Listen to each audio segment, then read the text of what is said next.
Movie के शुरुआत में हम जमाल नाम के एक आदमी को देखते हैं जो एक थीम पार्क में काम करता था। इनके बॉस को इस पार्क की बहुत चिंता थी क्योंकि अब इनके पार्क में ज़्यादा लोग नहीं आते और जल्द ही इनके पड़ोस में एक दूसरा थीम पार्क खुलने वाला है। जमाल और इसके दोस्त स्टीव को साफ सफाई का काम दिया जाता है। जब ये दोनों साफ सफाई कर रहे थे तभी पानी में जमाल को कोई चीज़ चमकती हुई दिखाई देती है जो देखने में बहुत कीमती लग रहा था। जमाल जैसे ही उस चीज़ को उठाने के लिए जाता है तभी ये उस पानी में गिर जाता है और जब ये बाहर आता है तब ये देखता है कि ये तो कहीं और ही पहुंच गया है। इसे लगता है कि ये पानी के रास्ते बगल वाले कैस्टल वर्ल्ड थीम पार्क में पहुंच गया है, मगर ऐसा नहीं था। जमाल को यहाँ पर नॉल्ट नाम का एक आदमी मिलता है जो शराब के नशे में था। इसने बहुत पुराने जमाने के कपड़े पहन रखे थे और पुराने ही तरीके से जमाल से बात भी कर रहा था। जमाल को लगता है कि शायद यहाँ पर काम करने वाले लोग कैस्टल वर्ल्ड थीम पार्क का प्रमोशन करने के लिए ऐसे कपड़े पहने हैं। तभी नॉल्ट ज़्यादा शराब पीने के कारण यहीं बेहोश हो जाता है। जमाल इसको किसी तरह होश में लेकर आता है। होश में आते ही नॉल्ट इसको कहता है कि तुमने मेरी जान बचाई है, इसके लिए तुम्हारा बहुत बहुत शुक्रिया। जमाल को लगता है कि ये बहुत गरीब है, इसलिए ये इसको कुछ पैसे देकर जाने लगता है, मगर नॉल्ट को इन पैसों के बारे में तो कुछ भी नहीं पता था। ये इन पैसों को आग में डालकर तापने लगता है। इधर जमाल चलते चलते कैस्टल वर्ल्ड पहुंच जाता है। इसे लग रहा था कि यही थीम पार्क है, मगर जैसे ये गेट के अंदर जाने लगता है गेट पर सिपाही इसे रोक लेते हैं। जमाल अभी भी यही सोच रहा था कि ये लोग एक्टिंग कर रहे हैं, मगर सच्चाई तो ये थी कि ये 2001 से 13वीं शताब्दी में उस चमत्कारी लॉकेट के जरिए यहाँ पहुंच गया था, मगर ये बात इसे अभी नहीं पता। खैर मेन स्टोरी पर आते हैं। जमाल इन सिपाहियों से कहता है कि मुझे अंदर जाने दो, नहीं तो मैं तुम्हारे बॉस से तुम लोगों की शिकायत कर दूंगा। तुम जानते नहीं मैं नॉर्मेंडी शहर से हूँ। ये सुनकर सिपाहियों को लगता है कि ये वही मिनिस्टर हैं जो नॉर्मेंडी शहर से आने वाले थे। इसके बाद ये सिपाही जमाल को बहुत इज्जत से अंदर जाने देते हैं। अंदर पहुंचकर जमाल देखता है कि यहाँ पर भी सभी ने सन 1300 जमाने के कपड़े पहने हुए हैं। तभी इसकी नजर विक्टोरिया नाम की एक लड़की पर जाती है। जमाल इससे बात करने की कोशिश करता है। तभी यहाँ सेनापति शक्ति कपूर आकर इन लड़कियों के साथ बदतमीजी करने लगता है। जमाल को ये बात अच्छी नहीं लगती। ये शक्ति से कहता है कि लगता है तेरी शिकायत भी बॉस से करनी पड़ेगी। ये सुनकर शक्ति अपनी तलवार निकाल लेता है, मगर तभी यहाँ एक आदमी आकर शक्ति से कहता है ये हमारे मेहमान हैं, राजा ने इन्हें दरबार में बुलाया है। दरबार में जमाल को पता चलता है कि राजा ने अपनी बेटी रेजिना के लिए नॉर्मेंडी शहर के राजकुमार से शादी करने का तय किया है और ये लोग यही सोच रहे थे कि जमाल वहीं से आया है। राजा जमाल से पूछते हैं कि राजकुमार यहाँ पर कब तक आएंगे। जमाल कहता है बस कुछ ही दिनों में जहाँपना। शाम को यहाँ पर किसी मुजरिम को मौत की सजा होने वाली थी। जमाल ये देखने के लिए बहुत जोश में था। इसे तो अभी भी यही लग रहा था कि यहाँ पर सब एक्टिंग कर रहे हैं, मगर जब ये उस कटे हुए सर को देखता है तब इसे पता चलता है कि ये तो असली है। ये देखकर जमाल यहीं पर बेहोश हो जाता है और जब इसे होश आता है तब ये विक्टोरिया के पास था। विक्टोरिया के गले में भी वही लॉकेट था जो जमाल के पास था। विक्टोरिया को लगता है कि जमाल भी इनके लोगों में से ही एक है। विक्टोरिया जमाल को अपना लॉकेट दिखाकर इससे कहती है कि इस लॉकेट को पहनने वाले लोग इस दुष्ट राजा को हटाकर अपनी पुरानी महारानी को लाने वाले हैं, क्योंकि इस राजा ने धोखे से इस राज्य को हासिल किया है। जमाल अभी भी बहुत कंफ्यूज था। ये विक्टोरिया से पूछता है ये सब छोड़ो, सबसे पहले मुझे ये बताओ कि ये कौन सा साल है। विक्टोरिया इसे बताती है कि ये 13वीं शताब्दी है। ये जानकर जमाल को फिर से चक्कर आने लगते हैं। ये किसी तरह अपने आप को संभालता है। तभी यहाँ राजा का एक आदमी आकर जमाल को घुड़सवारी करने के लिए कहता है। जमाल को तो घुड़सवारी करनी आती नहीं थी, मगर फिर भी ये करता है, जिसे देखकर सभी लोग बहुत हंसते हैं। शाम को राजा ने एक पार्टी रखी थी जिसमें राजा को मारने के लिए कुछ लोग भी आए थे।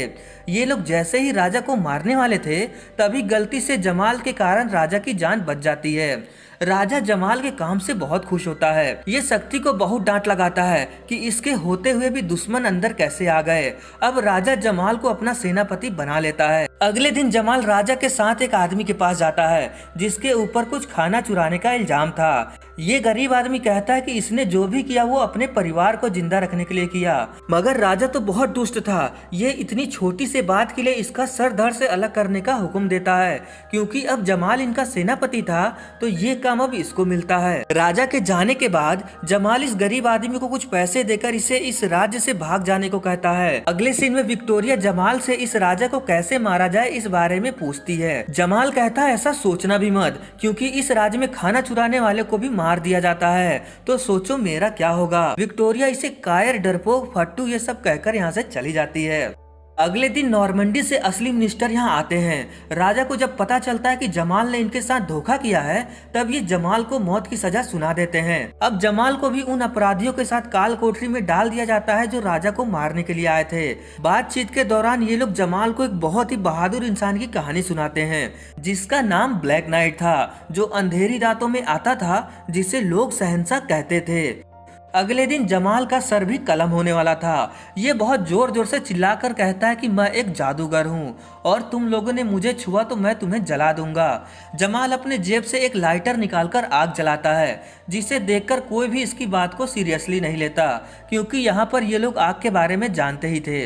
अब जैसे इसका सर कलम होने वाला था, तभी यहाँ पर कुछ लोग इस राज्य पर हमला कर देते हैं। दरअसल ये लोग विक्टोरिया के साथी थे, जो अपने लोगों को यहाँ से छुड़ाने के लिए आए हैं, और इनके साथ नॉल्ट भी था। ये लोग किसी तरह जमाल सहित अपने अड्डे पर पहुंच जाते हैं। यहाँ पर जमाल को पता चलता है कि नॉल्ट कोई गरीब आदमी नहीं है। असल में ये तो उस राज्य का सबसे बहादुर सेनापति था, मगर उस राजा ने धोखे से इनके राज्य को हासिल कर लिया।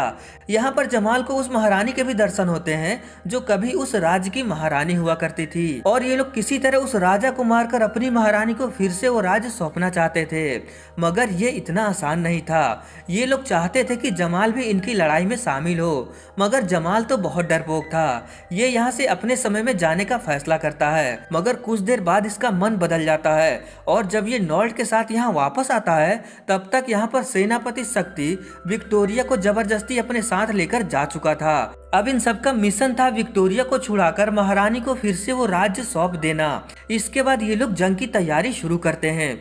जमाल इन लोगों को टाइगर श्रॉफ की तरह उछल उछल कर मारने की ट्रेनिंग दे रहा था। अब वो दिन आ जाता है जब ये जंग होने वाली थी। नॉल्ट अपने सभी आदमियों को लेकर उस राज्य पर हमला करता है, मगर इनकी संख्या बहुत कम थी और जल्द ही शक्ति इन सबको घेर लेता है। तभी यहाँ घोड़े पर सवार ब्लैक नाइट आता है, जिसे लोग शहंशाह कहते थे। इसे देखकर राजा के सभी सिपाही डरकर पीछे हटने लगते हैं, मगर तभी ये ब्लैक नाइट खंबे से टकराकर गिर जाता है, और तब लोगों को पता चलता है कि ये कोई ब्लैक नाइट नहीं है, बल्कि सबका प्यारा राज दुलारा जमाल है। लड़ाई फिर से शुरू हो जाती है, और ये लोग जमाल के सिखाए हुए पैटर्न से लड़ रहे थे, जो असल में काम भी कर रहा था। इधर डरा हुआ राजा शक्ति से कहता है, तुम यहाँ क्या कर रहे हो, जाके तुम भी लड़ाई करो। शक्ति को आता है गुस्सा, और ये इस राजा को छत से नीचे फेंक देता है, क्योंकि अब इसे राजा बनना था। ये नॉल्ट को तीर मारकर घायल कर देता है।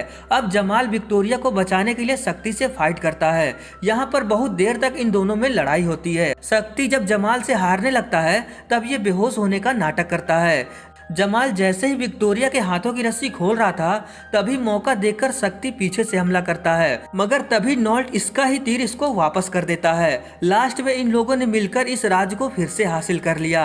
अब जमाल अपने समय में वापस जा सकता था, क्योंकि अब इसका यहाँ पर काम खत्म हो चुका है। ये सबको टाटा बाय बाय कहकर अचानक से अपने समय में आ जाता है। इसका दोस्त कहता है, क्या तुम ठीक हो, और तुम इतनी छोटी सी जगह पर गिरकर कैसे बेहोश हो गए। जमाल को यकीन था कि वो सब कोई सपना नहीं था। तभी यहाँ इनकी बॉस आती है। जमाल अब अपने बॉस को थीम पार्क को और बेहतर बनाने का बहुत सारे बेहतरीन आइडिया देता है, जो ये उस जमाने से देखकर आया है। अब हमें कुछ महीनों बाद का समय दिखाया जाता है, जहाँ पर अब ये पार्क बहुत अच्छे से चल रहा था। एक दिन जमाल को इस जगह पर विक्टोरिया जैसी एक लड़की मिलती है, जिसका नाम निकोल था। ये दोनों बातचीत करते हैं। जमाल बहुत खुश था। इसके बाद निकोल यहाँ से जाने लगती है। तभी जमाल को याद आता है, अरे इसने तो उसका व्हाट्सएप नंबर लिया ही नहीं। ये भागते हुए उसके पीछे जाने लगता है। तभी अचानक ये फिर से उसी पानी में गिर जाता है, और जब इसे होश आता है, तब ये अपने आप को एक ऐसी जगह पर पाता है जहां पर इसे 3 शेरों के साथ लड़ाई करना था। जमाल इन शेरों को देखकर यहां से 80 की स्पीड से भागता है,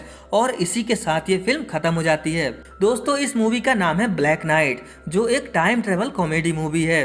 तो चलिए मिलते हैं किसी और मूवी के साथ। तब तक के लिए आप प्लेलिस्ट की और वीडियोस देख सकते हैं।